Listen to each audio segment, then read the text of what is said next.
Pleased to introduce our first speaker from Mercury CSC, which is a marketing company from Bozeman, who has worked with companies or entities such as Montana Tourism, Basque, Orbis, and Ex Officio.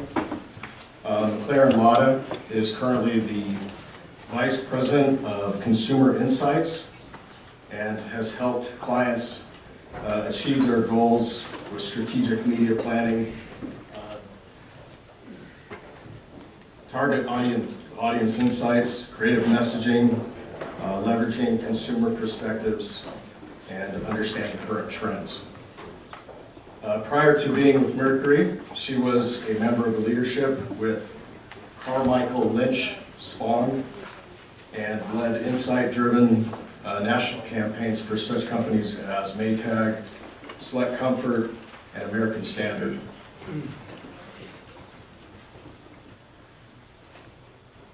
The current research project that we went through with MACLAREN certainly found it interesting for the DRA as a whole, and I also think that you'll find it very interesting for each of your ranches. So without further ado, I'd like to introduce MACLAREN LATTA.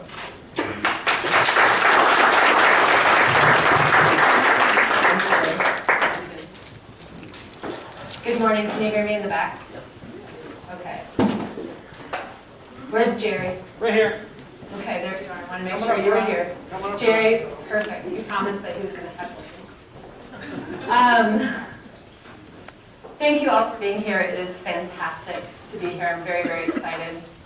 I've really enjoyed the time that I've been able to spend with your board, some of you in the last couple of days, and certainly with Colleen and Leah. And I almost thought for a second that Clay was going to steal my thunder, which makes sense because when I first started talking to the marketing committee, I think it was in May, we do work, as Corey mentioned, for the Montana Office of Tourism. And I was showing the marketing committee some of the work that we've done for the Montana Office of Tourism. And I showed a photo or two of Yellowstone National Park. Now, Clay is on the Wyoming Tourism Board, and there's a little friendly rivalry there as to who really gets to talk about Yellowstone National Park. So I think you want to steal a little bit of my thunder because we'd like to steal photos of Yellowstone National Park. And yes, we are the agency that came up with the Get Lost campaign. I was actually, interestingly enough, came out a couple of years ago. It was based on insights that there was this continued trend for people staying closer to home, that trend of staycations. And we wanted to inspire Montana residents to get lost and find themselves in Montana. So it's all based on insights, and we have found that has actually spread like wildfire. That I'm proud to say that that bumper sticker has been anything everywhere on a pickup truck with a rifle on full display to a Subaru, you know, with crunchy granola, people headed to the backcountry. So everyone can relate to it, which is important. So, but that's what I do. I listen to people. And what I'm going to share with you today are not my thoughts. They're thoughts of what is your potential target audience. And I listen to not only you, but I also listen to them, and I listen to your board members. And then I distill down what I think are the really important key takeaways. So I'm going to start out with a quote from Joe. Joe was one of our online discussion forum participants, and I'm going to tell you all about that in a second. But Joe lives in Colorado. He lives in Denver. He was actually born and raised in Denver. He has a family. He has 2 kids, and he has been actively thinking about a dude ranch vacation. And when we first started talking to these people, we asked them what a dude ranch vacation meant to them. And he talked about being able to stay at a contemporary, rustic, kind of quote-unquote rustic lodge, where he could enjoy traditional ranching activities, including horseback riding and fly fishing. He's a really avid fly fisherman. But then it also had a luxurious side too, where his wife could go and get a massage treatment, and there'd be other great fun things to do. And of course, he also wanted a place where he could have some top shelf cocktails. I can't say I blame him. So keep that in mind as we think about today. Quickly, just a little bit about Mercury. As Corey mentioned, our focus is on travel, the outdoors. We connect people with brands, brands with people. And we do everything, but we always start with insights. We always make sure that whatever we do begins with understanding what's most important, and that is what your target audience thinks, acts, and feels. So yes, we do represent the Montana Office of Tourism. Get lost, happy to claim it. We focus in travel, hospitality, and then also to the outdoors. And it's really a passion of ours. We don't try to be all things to all people, but we think about what we know and what we live and breathe. I'm going to talk about a lot of different things. I did my best to distill down 6-7 months of work. But at any time, if you have a question, Jerry, just raise your hand, heckle me. All right, there you are. Don't hesitate to ask questions, ask for clarification. I want to make sure that you're understanding everything that I'm saying, and if there's any questions you have, just shout. So quickly, just to give you a sense of this, and Clay talked about this already, but we wanted to understand who was your best target audience for the DRA, for you, for your future growth, okay? And we wanted to dig in deep, and that's what we ended up doing. One, we wanted to take a closer look at how they act and feel and behave. We wanted to better understand their current beliefs and perceptions versus reality of what a dude ranch vacation was. We also wanted to identify what were the potential threats as well as the potential opportunities that you could leverage. Because at the end of the day, we wanted to have insights that would be key learnings for all of you.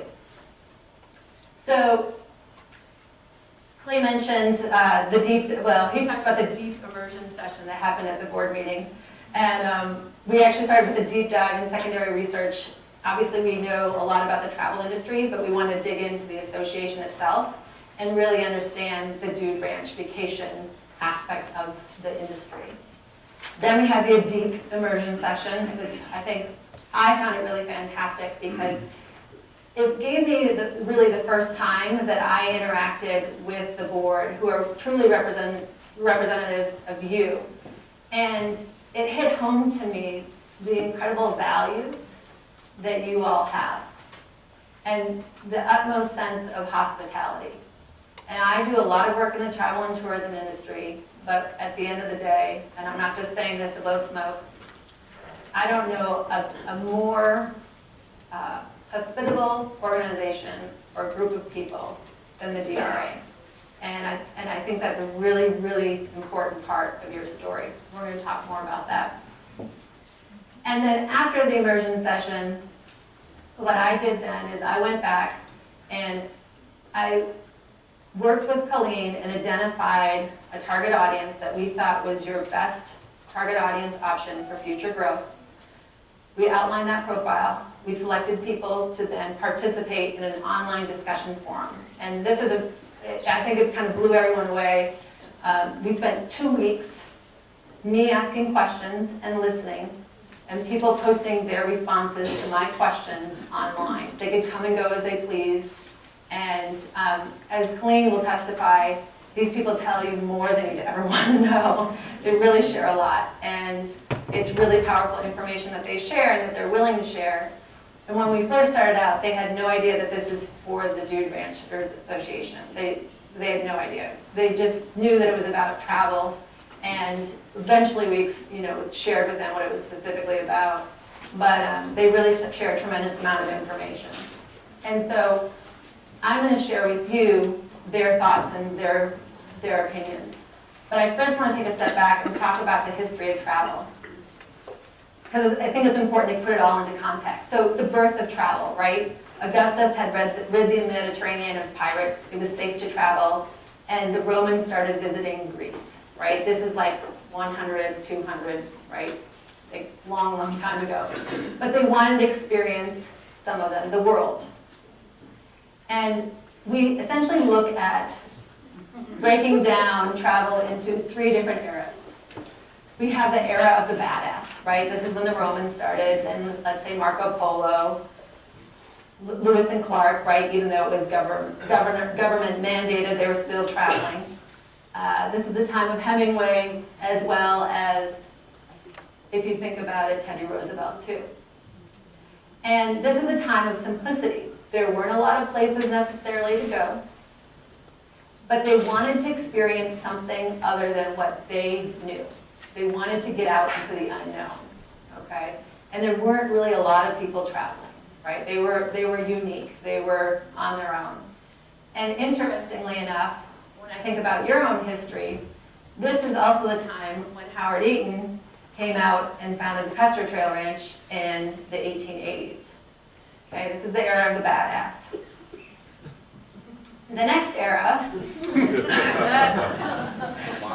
right? The golden era, right? This is where people started thinking about packaging. They wanted more about the comforts, right? They wanted it to feel like home. They wanted it to be more, it was kind of more about pampering yourself than really, getting a unique experience. And you think about Love Boat, you think about, after World War II, you have the development of the interstate highway system, right? You think about, this is when chain hotels came into existence. So this is less about the, experience and trying the unknown, and this is more about pampering, kind of more about the package, right? So, interestingly enough, when you think about DRA's history, in 1926, you were kind of leading this with coming together, the first DRA convention, and working with the Great Northern, and thinking about standardizing what a dude ranch vacation was all about.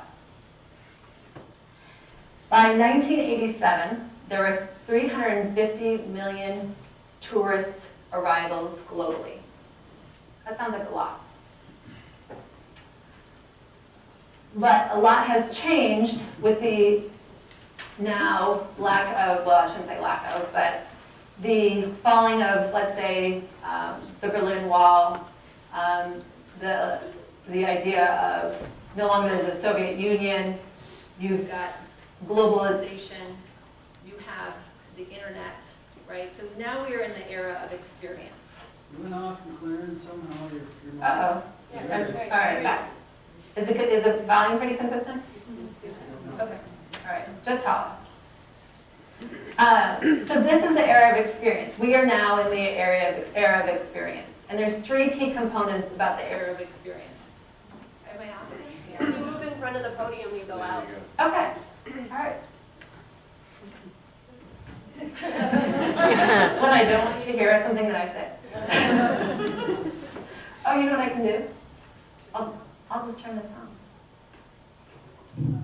Okay, now, can you hear me? Yep. Oh, see, magic, okay. So in this era of experience, there's three key components. One, destinations. People can go anywhere in the world, right? Marketing. They can get their information from anywhere. And third, travelers. People are traveling. Everyone does it. It has become a birthright. So it's no longer the era of the badass. It's no longer the era of the golden era where you're kind of limited as to what you're going to experience, right? And it's all about the comforts, and it's all about kind of a package, right? It's now this era of experience, but what's happening at the same time is that all this globalization has brought sameness to the world. Uh-oh, now am I off again? Okay. All this globalization has brought sameness to the world. So the people are looking for new, unique experiences, which is a really, really powerful component for you. It's a great opportunity. They want to almost go back to the era of the badass and try to find something unknown, which is becoming harder and harder to do. So, and keep in mind too, that in 1987, as I mentioned, there was 350 million people traveling globally. In 2012, there was over $1 billion. Tourism has become the world's largest industry. Okay, so enough of a history lesson. I think I have to stay here. Enough of a history lesson, but I did want to give that really important context because we are now in the era of experience, and this is really continues to be a fantastic opportunity for you all. So when we talk about experience, we talk about the experience is a push against homogeneity. Thank you. Homogeneity. My English teacher would be mortified. So again, this is what I was talking about. You know, they want to go against the sameness of everything. They want to experience something that's authentic, and that might be environmentally authentic. That might be culturally authentic. That might be historically authentic. Now, this type of traveler, we're going to call them, for the purposes of today, the experiential traveler. Don't get hung up on that term. It's just something. It's just a term. You could call them the adventure traveler, you could call them the experience seeker, you could call them the geo-traveler, but this is a traveler who wants to experience the world.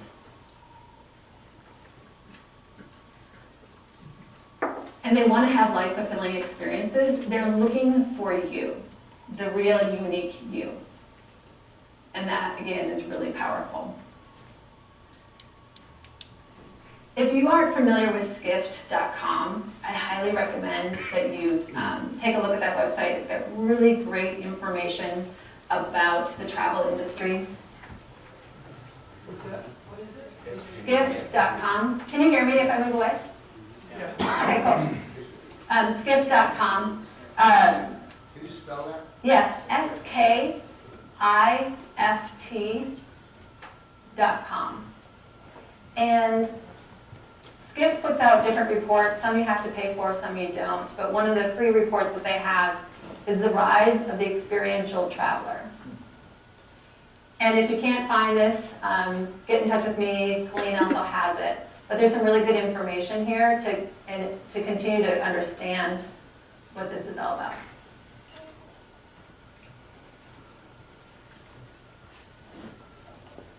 So, target audience. Let's talk about what we dug into and what we found. As I mentioned, we created a target audience profile. We wanted to make sure that the people that we were talking to weren't so far removed as to the people who are already coming to your ranches. Mercury has a proprietary group of people. We call them the Think TNO Forum. And it's over 1,000 people who are passionate about travel and the outdoors. And what I did is I went through and handpicked 16 people to participate who met that target audience profile and talked with them and spent those 2 weeks talking with these people. And everyone in my office makes fun of me because these people at the end of 2 weeks are like my new best friends. I know everything about them. As I said, they share a lot of information. And you really get to hear what their hopes and desires are when it comes to travel and what they want to experience. Joe is actually in the middle, coincidentally. He's the guy off to the right on that ski run. He's the guy from Denver that I shared his quote with you. Right above him is Sheppy. She's actually widowed, is in her 70s, is really passionate and still active. You'll see quotes, quite a few quotes from Beth. This is Beth. She's from the suburbs of Chicago. Becca as well. Is from Austin, Texas. And these people, travel is what they do. It's not just something, it's not just something that they do, it's kind of who they are. So you're talking to people who really are passionate about travel. In terms of their demographics, most of the 16 people that we talked to were from either urban or suburban areas. There was a couple smaller towns. They're definitely well educated. They're financially secure. I think the minimum that their household income was, I think, $150,000. That was the minimum.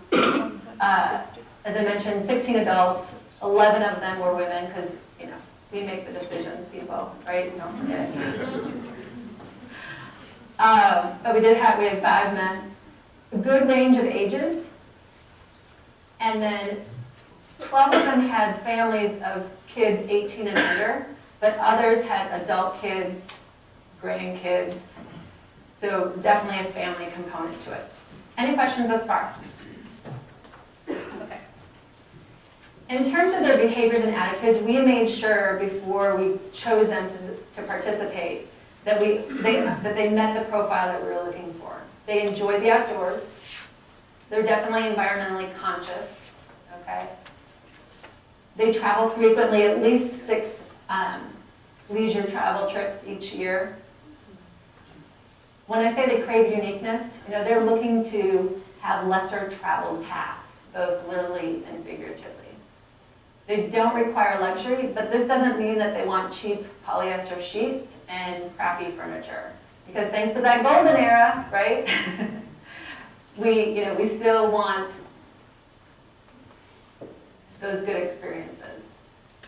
They enjoy getting to know the locals. They're not the type of guests who are going to show up, not talk to anyone, not talk to your staff, not talk to you. They want to really localize and kind of join the experience. And they also enjoy culture and history. So don't forget, we know your core audience, right? And we put the core audience are repeat guests and horse lovers. I'm not saying alienate these people. I'm not saying forget them. I'm not saying ignore them. I'm saying we wanted to take an expanded look and talk to different people who certainly a dude ranch vacation would be within the possibilities of something that they would consider, but weren't actually doing. It turns out that we had 3 people who had been to a dude ranch vacation before among those 16, but we were actively looking for people who hadn't been. We also were actively looking for people who didn't rank horseback riding as one of their 3 favorite activities. Okay, so we're talking to people who aren't necessarily horse lovers or repeat guests. And as I mentioned, we're calling these people experiential travelers, and I want to break that down a little bit. Those are affluent travelers. They enjoy the outdoors. They are not hardcore, adventure people, but they have a sense of adventure, and they also take calculated risks. So here's what we found, and this is the fun part. This is when I get to let them speak more than me. But we asked them, and these were some burning questions that the board really wanted to hear the answers to. What interests them in a dude ranch vacation? We asked this question again at right before we even told them, who we were all about or what we were doing. They want a ranch experience. Now, what a ranch experience is depends on the individual, how they define what a ranch experience is. Now, keep in mind this isn't a horse experience, right? Because these aren't necessarily horse enthusiasts. They want a ranch experience. Now, of course, too, you can't have a ranch experience without horses. But there's more about the ranch than the horse. A quote from Beth. She likes the sense of community that she would expect at a dude ranch vacation. Families come together and enjoy the outdoors, right? And I can see that, being here this week, I can see that sense of community. Becca talks about a family-friendly adventure. Okay, an authentic Western experience. What we all forget, when those of us who live in the West, is that what we have is unique. I believe it was, I might say your name wrong, Mr. Cartel, who said, this is a blessed place. We forget how spectacular it is. I went for a hike yesterday on the property, and I'm taking, I live in Bozeman, Montana. It's not like I don't live in spectacular nature, right? I'm taking pictures, and I even saw a rabbit. I even took a picture of the rabbit, right? I mean, it's cool. It's unique. It's Western, and it's different from what I experienced in Bozeman, Montana. It sure the hell is different than what people experience in New York City, right? We can't forget about that.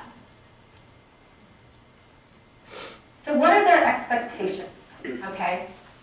What they expect and what they want are a little different. So what they think they're going to get and what they really want don't necessarily match up. Beth talks about catering to the individual. experiencing activities at the ranch, but maybe, not necessarily all at the ranch. Maybe it's going into, for example, Yellowstone National Park, right? Experiencing something that's, part of the greater community. A place where they can inspire and ask questions. These people are interested in what you offer. Becca, she's going to be least interested in horseback riding. That doesn't mean she won't do it, because she doesn't ever do it, so it's a unique experience and she certainly wants to do it.